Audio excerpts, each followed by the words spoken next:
So Jim, today we've had a very good meeting in southeast London, and we've discussed a few things in the meeting, things like party growth and the successes that we've achieved in the general election, 250,000 leaflets going out to members of the public, hearing our message for the very first time for a good many of them.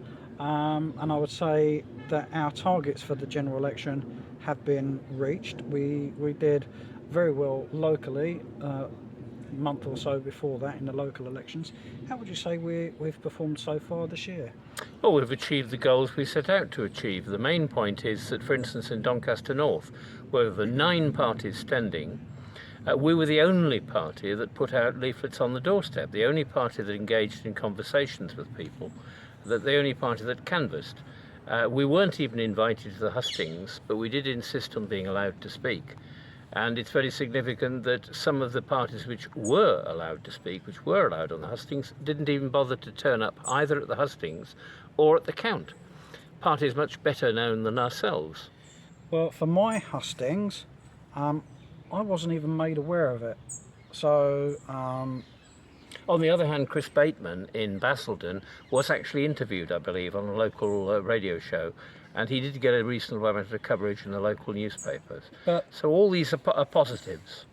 The thing is, the way I view hustings, yeah, I suppose they serve a purpose, but do you know, if it's a choice between sitting in a room with people that are hand-picked potentially, not supportive anyway, I'd rather be out on the doors, knocking on doors, and I think that's a far better thing to do than to be sitting in the hustings, in my personal view.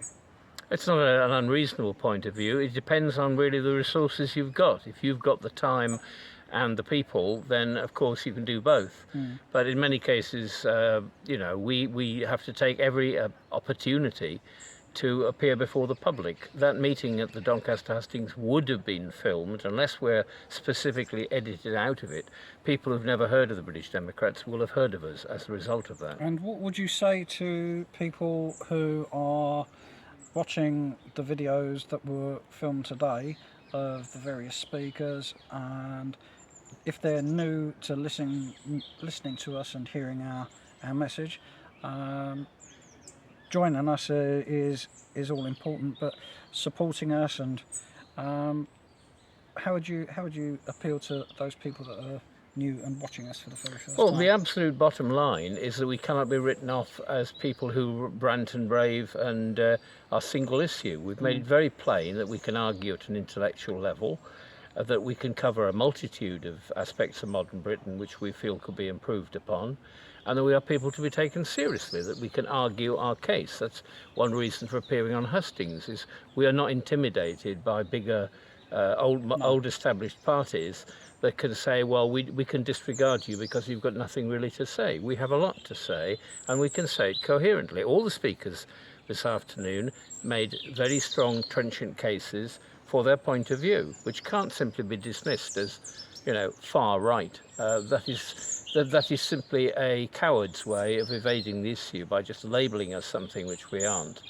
in an attempt to shut us up and to shut the dialogue down. Basically, yes. It's a word that's basically designed to scare the public away from something that the enemies of this country don't want people to hear. Yes, it's just a boo word. It's basically a boo word, just like the term racist, designed to cower you into silence and make you sit down and be quiet and mind your own business. Especially when the wrong people are being accused of being racist in the first place, and there are double standards at work, very obviously.